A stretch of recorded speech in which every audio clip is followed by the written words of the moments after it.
नमस्कार साथियों। पूर्व की कक्षा में हमने विकारी शब्द सर्वनाम का गहनता से और विश्लेषणात्मक अध्ययन किया। उसकी परिभाषा को हमने एक बहुत ही तथ्यात्मक रूप से हमने उसका विश्लेषण किया और उनका किस प्रकार प्रश्न आते हैं उनके बारे में चर्चा की। आज के इस कालांश में हम सर्वनाम के 3 प्रकारों के बारे में विश्लेषण करेंगे, उसका सूक्ष्मता से, गहनता से उसका अध्ययन करेंगे। तो नंबर 1 प्रकार है पुरुषवाचक सर्वनाम। अब नाम है पुरुषवाचक सर्वनाम, अर्थात वे सर्वनाम शब्द जो पुरुषों की जगह जिनका प्रयुक्त हो। अर्थात एक वाक्य है, मान लो राम ईमानदार हैं, तो यहाँ पे राम एक प्राणी है। तो ऐसे जिस वाक्य में पुरुषों का बोध हो, जहाँ पुरुष आए, वक्ता, श्रोता या अन्य पुरुष, अर्थात पुरुषों को 3 भागों में बांटा गया है। नंबर 1 है वक्ता, नंबर 2 है श्रोता सुनने वाला और नंबर 3 है अन्य पुरुष। अर्थात वे सर्वनाम शब्द जो वक्ता की जगह, श्रोता सुनने वाले और अन्य पुरुषों की जगह जिनका प्रयुक्त हो, जिनका प्रयोग किया जाता है, वे सर्वनाम शब्द कहलाते हैं पुरुषवाचक सर्वनाम। अब वक्ता में कौन होगा? अर्थात उत्तम पुरुष। संस्कृत में इसको उत्तम पुरुष वक्ता, मैं और हम और इनसे बनने वाले, जैसे मुझे है, हमसे, हमें है, हमारा है। इसी प्रकार श्रोता सुनने वाला, ये है मध्यम पुरुष। अच्छा, कैसे तुम या तुम या तुम्हारा, तुम्हें, इनसे बनने वाले शब्द। इसी प्रकार अन्य पुरुष में जो विषय हैं जिसके बारे में बात की जा रही है, जो मेन विषय है उसके बारे में बात की जा रही है, तो वो हैं जैसे वह, यह, ये, वे। अर्थात कहने का मतलब है, हमारा आज का विषय का प्रकारों का पहला प्रकार है कि पुरुषवाचक सर्वनाम, अर्थात पुरुषों की जगह वक्ता, श्रोता, यानी वे सर्वनाम शब्द जो वक्ता, श्रोता या अन्य पुरुष की जगह जिनको प्रयुक्त किया जाता है, जिनका प्रयोग किया जाता है, उन सर्वनामों को पुरुषवाचक सर्वनाम कहा जाता है। अब कैसे? एक उदाहरण है, जैसे राम ईमानदार है, तो अब राम की जगह, ये राम पुरुष हैं, इसकी जगह हम लिख सकते हैं, अगर हम 2 जने बात कर रहे हैं तो जैसे कहा कि वह ईमानदार हैं, तो ये राम की जगह, तो वे सर्वनाम शब्द जो पुरुष, वक्ता की जगह, श्रोता की जगह या अन्य पुरुषों की जगह जिनका प्रयोग किया जाए, उन सर्वनामों को पुरुषवाचक सर्वनाम कहते हैं। ऐसे बहुत सारे वाक्य हैं, जैसे वह जा रहा है। अब वह जा रहा है, तो वह किसकी जगह काम आया? तो वह एक पुरुष की जगह काम आया। 2 जने बात कर रहे हैं और बात करते हुए कह रहे हैं कि ये आदमी, इसका जो नेचर है वो खराब है, तो ये जो आया है, तो ये किसी एक पुरुष की जगह, अर्थात ये सर्वनाम जो पुरुषों की जगह प्रयुक्त हो। फिर दूसरा इसका प्रकार है नंबर 2, सर्वनामों में 2 नंबर का प्रकार, जिसका नाम है निश्चयवाचक सर्वनाम।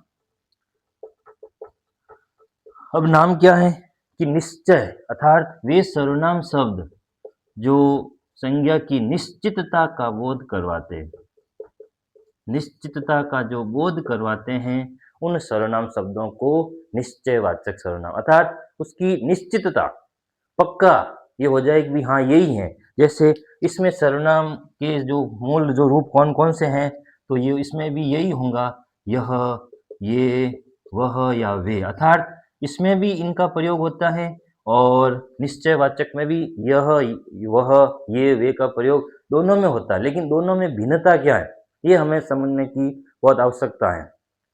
इसमें सीधा-सीधा कि यही जो, यानी अर्थात अन्य पुरुषों में यह, वह, ये और वे जो जिनका प्रयोग होगा वो पुरुष की जगह होगा, और इस निश्चयवाचक सर्वनाम में अगर यह, ये और वह, वे का प्रयोग होता है, तो वे उस वस्तु या स्थान की जगह प्रयुक्त होंगे। सबसे महत्वपूर्ण बात कि ये इसमें पुरुष की जगह काम में आएंगे, प्राणी की जगह काम में आएंगे। अगर प्राणी की जगह काम में आता है तो पुरुषवाचक। अगर यही ये शब्द हैं, अगर किसी स्थान की जगह प्रयुक्त हो रहे हैं या किसी वस्तु की जगह प्रयोग हो रहे हैं, तो ये क्या होंगे? इनका प्रयोग है वो निश्चयवाचक सर्वनाम में होगा। जैसे कि यह घर सुंदर है, तो अर्थात इस घर की सुंदरता के बारे में, घर की विशेषता यानी घर का संकेत किया जा रहा है और निश्चितता के बारे में बताते हैं कि वह तो गधा है, अर्थात उसकी निश्चितता के बारे में बोध करवाए। तो ये वे सर्वनाम शब्द जो किसी वस्तु या स्थान की सर्वनाम यानी संज्ञा शब्दों की निश्चितता का बोध करवाए, तो वो होगा निश्चयवाचक। और यही सर्वनाम शब्द अगर यह, वह और ये और वे अगर किसी पुरुष की जगह पुरुष पुरुष का बोध करवाए, प्राणी का बोध करवाए, तो वो क्या होगा? पुरुषवाचक सर्वनाम होगा। तो हम इन दोनों के अंतर को, हमारे मन में ये कई बार कन्फ्यूज रहता है कि यह पुरुषवाचक सर्वनाम है या यह निश्चयवाचक। तो इसका सीधा-सीधा इसकी भिन्नता यही है कि पुरुषवाचक सर्वनाम ये कब होंगे? जब पुरुषों की जगह इनका प्रयोग होगा। और यही जो अगर निश्चितता का बोध करवाएँगे, तय का कि वह तालाब है, तो तालाब की यानी निश्चित है कि वह तालाब है, अर्थात निश्चितता का बोध करवाएँगे। साथ ही इनका प्रयोग अगर पुरुष की जगह इनका प्रयोग होता है, तो वो पुरुषवाचक, और अगर इनका प्रयोग निश्चितता का बोध करवाते हैं, वस्तु या स्थान की जगह आता है, तो यही सर्वनाम शब्द निश्चयवाचक सर्वनाम में होगा। अब तीसरा प्रकार है, पहला हो गया पुरुषवाचक, दूसरा होगा निश्चयवाचक और तीसरा प्रकार इसका हो गया कि अनिश्चयवाचक। पहले प्रकार में अब निश्चयवाचक क्या था? किसी ये सर्वनाम शब्द जो यानी संज्ञा की निश्चितता का बोध करवाते हैं। अब यहाँ है अनिश्चयवाचक सर्वनाम, अर्थात जो निश्चितता का बोध करवाने में असमर्थ हो, अनिश्चितता का बोध करवाने में असमर्थ हो, अर्थात वे बोध न कर पा रहे, करवा न पा रहे। जैसे एक गिलास है, गिलास में हमने जैसे मान लो कोई वस्तु गिरी है या कोई ऐसे तिनका गिरा है, तो हमें अगर निश्चित हम उनको पक्का तय नहीं कर पा रहे क्या गिरा है, तो हम कहेंगे गिलास में कुछ गिरा है। अगर मान लो कोई खेत है, तो एक सर्वनाम शब्द हो गया इसका कि कुछ, कि गिलास में कुछ गिरा है, दाल में कुछ पड़ा है, तो ये कुछ शब्द होगा, अर्थात निश्चितता का बोध करवाने में हम समर्थ नहीं है। तो ऐसे अनिश्चितता का बोध करवाने में असमर्थ हो, उन सर्वनाम शब्दों को अनिश्चयवाचक कहते हैं।